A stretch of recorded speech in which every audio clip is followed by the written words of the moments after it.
പവിത്രത്തിലെ പുത്തൻ സ്റ്റോറിയിലേക്ക് ഏവർക്കും സ്വാഗതം. ഈ സ്റ്റോറി ഇഷ്ടപ്പെടുവാണെങ്കിൽ സബ്സ്ക്രൈബ് ചെയ്യണേ. അതുപോലെ തന്നെ ലൈക്ക് ചെയ്യണേ, സപ്പോർട്ട് ചെയ്യാനും മറക്കല്ലേ. മലയ്ക്ക് പോയിട്ട് വന്ന വിക്രത്തിന് വേദ അവിടുന്ന് പോയ കാര്യം താങ്ങാൻ പറ്റുന്നതിനപ്പുറമായിരുന്നു. വാർത്ത കേട്ട് വിക്രം ആകപ്പാടെ തകർന്നുപോയി. അപ്പോൾ മാഷ് പറയുന്നുണ്ട്, ഒരാൾ നമ്മളിൽ നിന്ന് അകന്ന് നിൽക്കുമ്പോഴേ ആ വ്യക്തിയുടെ പ്രാധാന്യം അല്ലെങ്കിൽ ആ വ്യക്തി നമുക്ക് ആരാണെന്നോ മനസ്സിലാവത്തുള്ളൂ എന്ന് മാഷ് പറയുന്നുണ്ട്.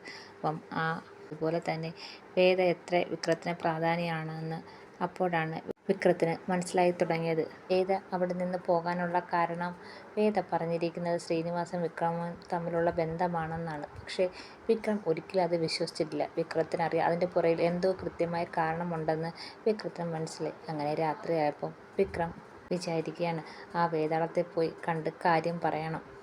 ഇപ്പോഴും ശ്രീനിവാസിൻ്റെ പുറകെ നടക്കുമെന്നൊന്നും വിചാരിച്ച് പിണങ്ങി പോയതല്ലേ, എന്തായാലും പോയി കണ്ട് കാര്യം പറയണം. സംസാരിക്കുമ്പോൾ അവൾക്ക് കാര്യങ്ങളെല്ലാം മനസ്സിലാവുമല്ലോ എന്ന് വിക്രം ഇങ്ങനെ വിചാരിക്കുകയാണ്.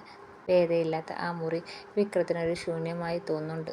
ആയാലും നാളെ തന്നെ വേദയെ കാണാൻ പോകണമെന്ന് വിക്രം തീരുമാനിക്കുകയാണ്. അങ്ങനെ വേദയെ കാണാൻ രാവിലെ തന്നെ വിക്രം പോകുന്നുണ്ട്. അവിടെ ചെല്ലുമ്പം ബെല്ലടിക്കുമ്പം വേദ തന്നെയാണ് വന്ന് ഡോറ് തുറക്കുന്നത്. വേദയെ കാണുമ്പോഴത്തേക്ക് വിക്രം അങ്ങനെ സന്തോഷത്തോടെ ചിരിക്കുന്നുണ്ട്. പക്ഷേ വേദ ആണെങ്കിൽ വിക്രത്തെ കണ്ട് ഒന്ന് ഞെട്ടുന്നുണ്ട്. ഒരിക്കലും വിക്രം തന്നെ തിരക്കി അവിടെ വരുമെന്ന് വേദ ഒട്ടും പ്രതീക്ഷിച്ചില്ല. എന്താ കാര്യമെന്ന് വേദ ചോദിക്കുന്നുണ്ട്. എനിക്കൊന്ന് സംസാരിക്കണം. വേദ പറയാണ്, എനിക്ക് നിങ്ങളോടൊന്നും സംസാരിക്കേണ്ട കാര്യമില്ല. ഞാനും നിങ്ങളും തമ്മിൽ ഒരു ബന്ധമില്ല. എത്ര കാലമുണ്ട് നിങ്ങൾ നന്നാവുമെന്ന് പ്രതീക്ഷയോടെ ഞാൻ കാത്തിരുന്നു. പക്ഷേ നിങ്ങൾ നന്നാവത്തില്ലെന്ന് നിങ്ങൾ തന്നെ തീരുമാനിച്ചിരിക്കുകയാണ്. പിന്നെ നിങ്ങൾ നന്നാവുമെന്നുള്ള പ്രതീക്ഷയോടെ ഇനി അവിടെ കാത്തിരുന്നിട്ട് ഒരു കാര്യമില്ല. അതുകൊണ്ട് തന്നെയാണ് ഞാൻ എല്ലാം ഉപേക്ഷിച്ച് അവിടുന്ന് പോകുന്നതെന്ന് വേദ പറയുകയാണ്.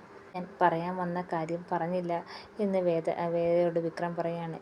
നിങ്ങൾ പറയുന്നൊന്നും എനിക്ക് കേൾക്കാൻ താല്പര്യമില്ല. നിങ്ങൾ ഇത്രയും നാൾ പറഞ്ഞതൊക്കെ മതി എന്ന് വേദ പറയാണ്. വിക്രം പറയാനൊരുങ്ങുമ്പോൾ വേദയാണെങ്കിൽ കൈകൊണ്ട് കാണിച്ചിട്ട് പറയാണ്, നിർത്ത്, എനിക്കൊന്നും കേൾക്കണ്ട, നിങ്ങൾ ഇവിടുന്ന് പോയി തന്നാൽ മതി, എനിക്ക് അവരോട് സംസാരിക്കാൻ താല്പര്യമില്ലെന്ന് വേദ പറയുകയാണ്. ഇത് കേൾക്കുമ്പോഴത്തേക്ക് വിക്രത്തിന് നന്നായിട്ട് വിഷമം വരുന്നുണ്ട്. ശ്രീനിവാസനുമായിട്ടുള്ള എല്ലാ ബന്ധവും വിട്ടുപിരിഞ്ഞെന്നുള്ള കാര്യം പറയാൻ വേദ സമ്മതിക്കുന്നില്ല. എനിക്കിനി നിങ്ങളെ കാണണ്ട, നിങ്ങൾ ഇവിടെ നിന്ന് പോയി തരാമോ എന്നും പറഞ്ഞുകൊണ്ട് വേദയാണെങ്കിൽ വീട്ടിനകത്തോട്ട് കയറി വിക്രത്തിൻ്റെ മുന്നിൽ വെച്ച് ഡോർ അടയ്ക്കുന്നുണ്ട്. അത് കാണുമ്പോഴത്തേക്ക് വിക്രം ഭയങ്കരമായിട്ട് തകർന്നു പോകുന്നുണ്ട്. കണ്ണുകളോടെ വിക്രം അവിടുന്ന് ഇറങ്ങുവാണ്. വേദയ്ക്ക് ചെയ്തത് തെറ്റാണെന്ന് നന്നായിട്ട് അറിയാം. സങ്കടത്തോടെ വേദ പൊട്ടിക്കരയാണ്. വിക്രം പോകുന്നത് വേദയ്ക്ക് അകത്തു നിന്ന് കാണാമായിരുന്നു. അതുപോലെ സങ്കടത്തോടെയാണ് വിക്രം പോകുന്നതെന്ന് വേദയ്ക്ക് മനസ്സിലാവുകയും ചെയ്യുന്നുണ്ട്. വിക്രം പറയുന്നത് മനഃപൂർവ്വമാണ് കേൾക്കാതിരുന്നത്. കാരണം വിക്രം എന്തെങ്കിലും പറഞ്ഞു കഴിഞ്ഞാൽ തിരിച്ചൊന്നും പറയാൻ പറ്റിയില്ലെങ്കിൽ എന്ത് കാരണം പറയും അവിടുന്ന് പോരാനുള്ള. അവസാനം വിക്രത്തിൻ്റെ മുന്നിൽ സത്യങ്ങൾ പറയേണ്ടി വരും. അതൊരിക്കലും ആർക്കും നല്ലത് ചെയ്യത്തില്ലെന്ന് വേദയ്ക്ക് നന്നായിട്ടറിയാം. അതുകൊണ്ട് തന്നെ വേദ ഒന്നും മിണ്ടാതിരിക്കുകയാണ്. സങ്കടത്തോടെ വീട്ടിലെടുത്തുനിന്ന് വിക്രമാണെങ്കിൽ ടേബിളിൻ്റെ അടുത്ത് വന്നിരിക്കുകയാണ്. അവിടെ ഇരുന്ന് ഇങ്ങനെ വേദ പറഞ്ഞതൊക്കെ ഇങ്ങനെ ആലോചിച്ച് സങ്കടപ്പെട്ട് കണ്ണ് നിറഞ്ഞുകൊണ്ടിരിക്കുകയാണ്. അപ്പം അടുക്കളയിൽ നിന്ന കമലമ്മ അങ്ങോട്ട് വന്ന് വിക്രത്തെ ശ്രദ്ധിക്കുന്നുണ്ട്. വിക്രത്തിൻ്റെ കണ്ണ് നിറഞ്ഞിരിക്കുന്നതും കമലമ്മ ശ്രദ്ധിക്കുന്നുണ്ട്. എന്താ മോനെ സങ്കടപ്പെട്ടിരിക്കുന്നത് എന്ന് ചോദിക്കുകയാണ്. അപ്പം വിക്രം പറയണം, ഒന്നുമില്ല അമ്മേ. എന്താ നീ ഇന്ന് വേദയെ കാണാൻ പോയോ എന്ന് കമലമ്മ ചോദിക്കുകയാണ്. പോയായിരുന്നു. അവളെന്താ പറഞ്ഞത്? അവളെന്താ ഇവിടുന്ന് പോകാനുള്ള കാരണം പറഞ്ഞത് എന്ന് ചോദിക്കുകയാണ് കമലമ്മ. അപ്പോൾ വിക്രം പറയാണ്, അവൾ എന്നോട് സംസാരിക്കാൻ പോലും കൂട്ടാക്കിയില്ല അമ്മേ. പറയുന്നത് പോലും അവൾ കേൾക്കാൻ നിന്നില്ല. എന്താ മോനെ ഈ പറയുന്നത്? അതെ അമ്മേ, ഞാൻ പറയുന്നത് പോലും അവൾ കേൾക്കാൻ നിന്നില്ല. അവൾ എന്നെ അടുത്ത് പറഞ്ഞ് എന്നെ കാണുന്നത് തന്നെ അവൾക്ക് ഇഷ്ടമല്ല. ഇവിടുന്ന് പൊക്കോളാനാണ് അവൾ എന്നോട് പറഞ്ഞതെന്നുള്ള കാര്യം വിക്രം കമലമ്മയുടെ അടുത്ത് പറയുകയാണ്. ഇത് പറയുമ്പോൾ വിക്രം അങ്ങനെ സങ്കടപ്പെട്ട് കരയുകയാണ്. കണ്ണീന്ന് കണ്ണീര് വരുന്നുണ്ട്. ഇത് കാണുമ്പോഴത്തേക്ക് കമലമ്മയ്ക്ക് ഭയങ്കര സങ്കടം വരുന്നുണ്ട്. അപ്പം കമലമ്മയാണെങ്കിൽ വിക്രത്തെ ചേർത്ത് പിടിക്കുകയാണ്. നീ എന്തിനാണ് സങ്കടപ്പെടുന്നത്? അവൾ നിന്നെ ഒരിക്കലും വിട്ടു പോകത്തില്ല. അവൾ എവിടെ പോവാനാ? ഇപ്പോൾ എന്തോ ഒരു ബുദ്ധിമോശം കൊണ്ട് ആ കുട്ടി ഇറങ്ങിപ്പോയതാ. അങ്ങനെ മോനെ വിട്ട് അവൾ പോകത്തില്ല എന്നും പറഞ്ഞ് വിക്രത്തെ ആശ്വസിപ്പിക്കുകയാണ് കമലമ്മ.